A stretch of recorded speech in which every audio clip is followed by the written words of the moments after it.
साल 2022-2023 के अंत तक कुल मिलाकर 2 नहीं बल्कि 7 राज्यों में विधानसभा चुनाव हो सकते हैं, जिसको लेकर तैयारियां जोरों शोरों से हो रही हैं।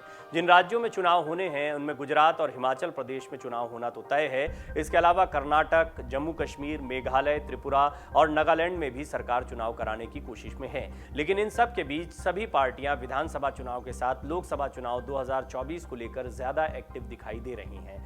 2024 के लोकसभा चुनाव के लिए बीजेपी और शिवसेना की तरह समाजवादी पार्टी भी हिंदुत्व को अपनी पहचान बनाकर लड़ाई लड़ने की तैयारी कर रही है। हाल के दिनों में हमने देखा कि सपा प्रमुख अखिलेश यादव ने पत्नी के साथ पूजा पाठ करते हुए माथे पर तिलक लगाए हुए सोशल मीडिया पर एक तस्वीर साझा की, जिसके बाद राजनीतिक गलियारों में चर्चाएं तेज हो गई। इस बार अखिलेश भी 2024 के लिए नई रणनीति तैयार कर रहे हैं, जिसमें वो समाजवादी पार्टी पर मुसलमानों और यादवों की पार्टी होने के आरोपों को खत्म करने में कामयाब हो सके।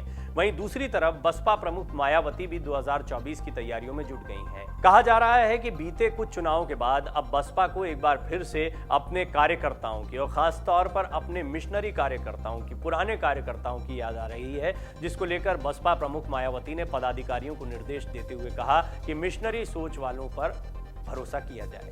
मायावती ने मिशनरी कार्यकर्ताओं को लेकर जारी ताजा निर्देशों में कहा है, मिशनरी सोच वालों पर भरोसा करें, जिससे घोर स्वार्थी, विश्वासघाती और बिकाऊ सोच रखने वालों से मुक्ति मिल सके।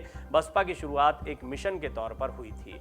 बसपा प्रमुख ने कहा, काशीराम ने दलित, अति पिछड़ा और अल्पसंख्यक समुदाय को साथ लेते हुए मिशन शुरू किया था, लेकिन बाद में नजरिया बदलने पर जिताऊ प्रत्याशियों पर भरोसा बढ़ने लगा।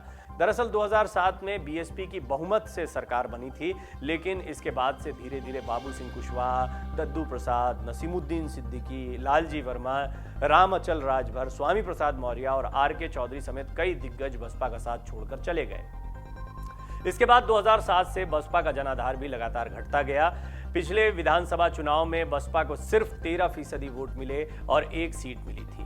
यही वजह है कि अब मायावती का जोर पुरानी कार्यशैली पर मिशनरी लोगों को जोड़ने और संगठन को मजबूत करने पर है। आपको बता दें कि गुजरात में शनिवार को पार्टी पदाधिकारियों की बैठक हुई थी, जिसकी प्रेस विज्ञप्ति बसपा ने जारी कर जानकारी दी थी। आने वाले दिनों में यह देखना होगा कि हिंदुत्व कार्ड किस पर कितना भारी पड़ेगा या जनता किसको अपना समर्थन देगी, ये दिलचस्प होगा। वैसे तो बीजेपी वालों ने भी राष्ट्रपति चुनाव को लेकर सहयोगी दलों के साथ एनडीए में एकजुटता बनाए रखी। इसके साथ विपक्षी एकता में बड़े पैमाने पर सेंध लगाने में भी सफल रही।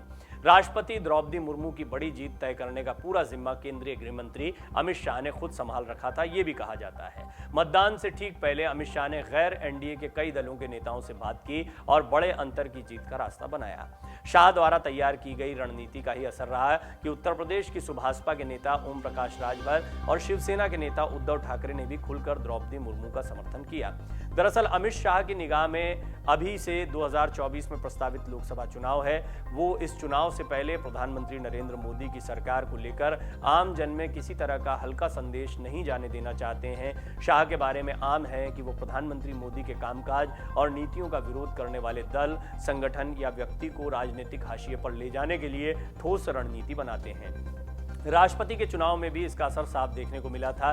खुद यशवंत सिन्हा ने भी आरोप लगाया था कि राष्ट्रपति चुनाव में भाजपा ने ऑपरेशन लोटस चला रखा है। यहां पर बात अमित शाह की रणनीति और अखिलेश यादव की रणनीति तक सीमित नहीं है। मायावती भी जमकर एक्टिव हो गई हैं, यानी अब देश चुनाव के माहौल में आ चुका है और आए भी क्यों ना, क्योंकि एक के बाद एक हम देख रहे हैं कि सियासी उठापटक अलग अलग राज्यों में देखने को मिल रही है। उत्तर प्रदेश एक बहुत महत्वपूर्ण राज्य है। बीजेपी उत्तर प्रदेश, बिहार जैसे राज्यों को ज्यादा गंभीरता से ले रही है और महाराष्ट्र को कितनी गंभीरता से लिया है तो सबके सामने है। तो महाराष्ट्र, बिहार, उत्तर प्रदेश, इन तमाम राज्यों में तो बीजेपी की रणनीति देखने को मिल ही रही है। इसके अलावा भी बीजेपी लगातार हर राज्य में अपने काडर को मजबूत करने की कोशिश कर रही है।